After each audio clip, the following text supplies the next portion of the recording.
कबीर दास 15वीं शताब्दी के महान संत हुए। 1455 में कबीर दास जी का जन्म लहरतारा में काशी में हुआ। कबीर दास जी के गुरु का नाम आचार्य रामानंद था।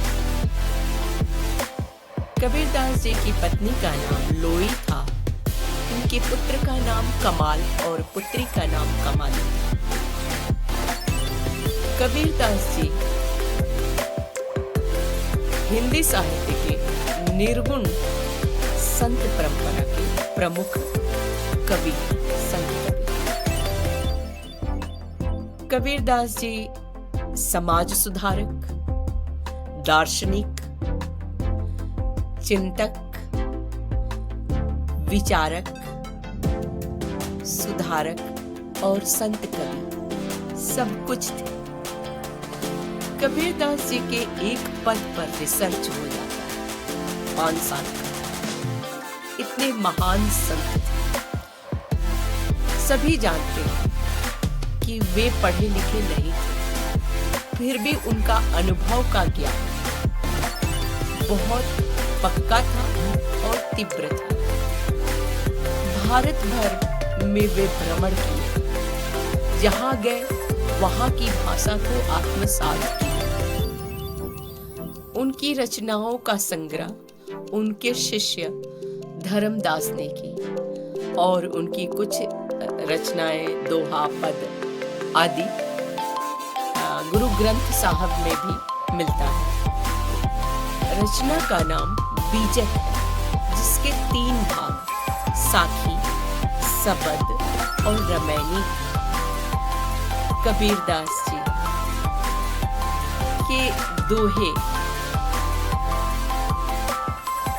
मन पर ऐसे प्रभाव डालते हैं कि व्यक्ति सोचता ही रह जाता है और अपना सुधार कर लेता है।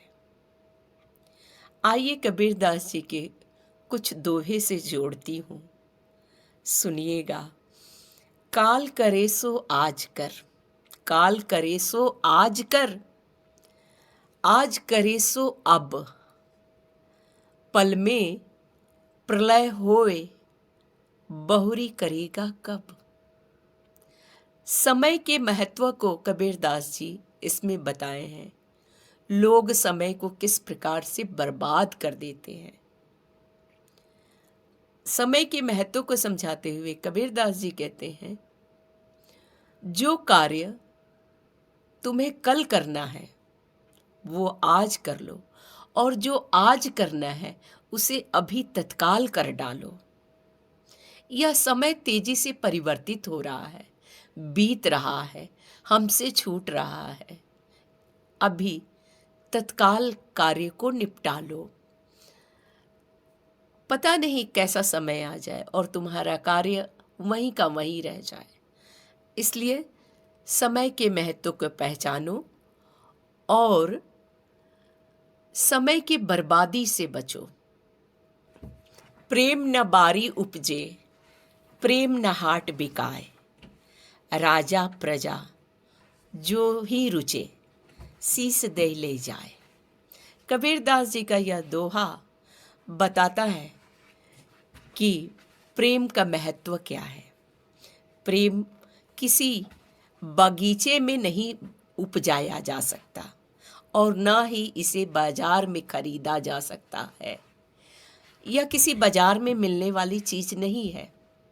किसी भी कीमत पर प्रेम नहीं खरीदा जा सकता और न ही इसे पैदा किया जा सकता है। राजा हो या प्रजा, अमीर हो या गरीब, जो अपने अहंकार को छोड़ेगा वही प्रेम को प्राप्त करेगा। शीस दे ले जाए, अपने अहंकार को मारो, झुकना सीखो। देखो प्रेम तुम्हें कैसे प्राप्त हो जाएगा। जिसके भीतर अहंकार होता है वह कभी प्रेम को प्राप्त नहीं कर सकता, क्योंकि हृदय में या तो अहंकार होगा या फिर प्रेम होगा। कबीर दास जी का यह दोहा सिद्ध करता है कि प्रेम हृदय की वस्तु है और इसे हृदय से ही प्राप्त किया जा सकता है। रात गवाई सोए के, दिवस गवाया खाए, हीरा जन्म अनमोल कौड़ी बदली जाए। कबीरदास जी कहते हैं कि यह जन्म जो तुम्हें मिला है यह अनमोल है, इसकी कीमत को समझो।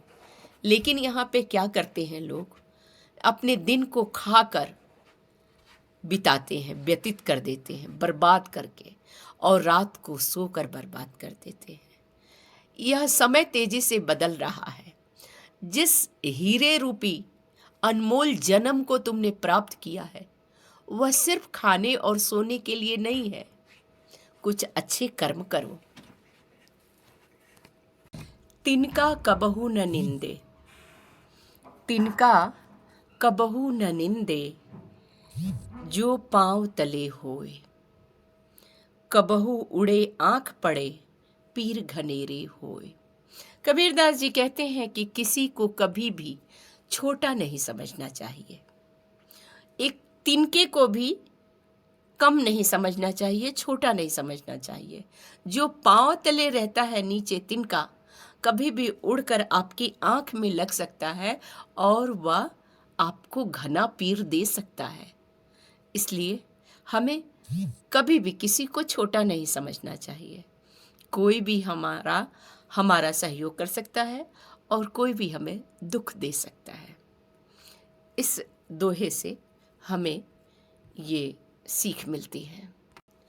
मांगन मरण समान, मांगन मरण समान, मत मांगो कोई भीख, मांगन से मरना भला, ये सतगुर की सीख। कबीरदास जी कहते हैं कभी भी मांगना नहीं चाहिए। अपने स्वाभिमान से आप जो कमाएं वही खाइए। मांगने से बेहतर है, अच्छा है मर जाना। इसलिए मांगने की रीति को छोड़ दो, अपनी कमाई पे अपना हक रखो, अपने स्वाभिमान और अपने कर्म को जिंदा रखो। अपने कर्म पर ध्यान दो और अपना कार्य करके जो तुम्हें मिले उसी को तुम स्वीकार करो, लेकिन मांगो मत। मांगना मरण के समान है। दास जी के दोहे से हमें बहुत सारी सीख मिलती है। जरूरत तो ये है कि हम इसे आत्मसात करें। हमारे संतों ने बहुत कुछ सिखाया है हमें अनुभव के आधार पर, और उसे जिया है, लेकिन हम सीखना ही नहीं चाहते। हमारे पास बहुत सा ज्ञान है, भारतीय परंपरा में बहुत सा ज्ञान है, बस लेने की ज़रूरत है, सीखने की ज़रूरत है। धन्यवाद मित्रों। मैं डॉक्टर सुनीता सिंह सुधा, वाराणसी से।